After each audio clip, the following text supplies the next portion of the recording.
So India is currently facing a horrible surge in coronavirus infections, and we reported that they've asked United States to lift a ban on the export of vaccine raw materials, which basically threatens to slow the country's vaccination drive.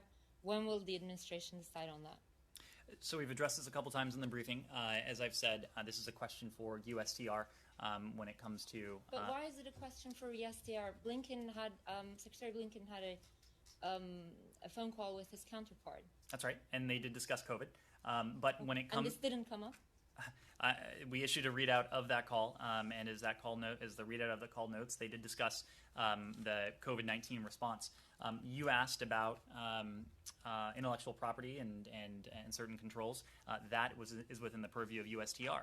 What I will say broadly is that the United States, first and foremost, is engaged in an ambitious and effective and so far successful effort to vaccinate the American people.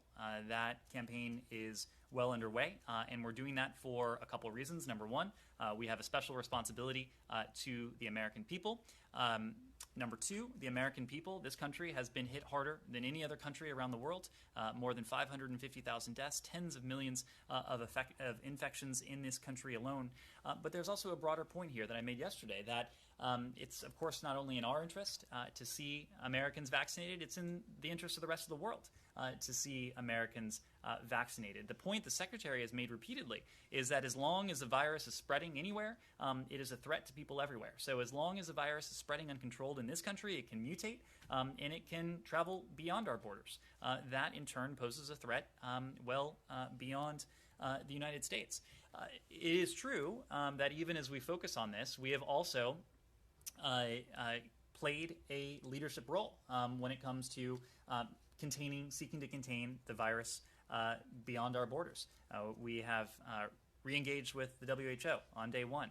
The $2 billion we've contributed to COVAX, with $2 billion more on the way. It's great to see you here. Thank you for watching our work. If you haven't subscribed yet, don't forget to click the bell icon and subscribe to Mojo Story and support independent, robust journalism.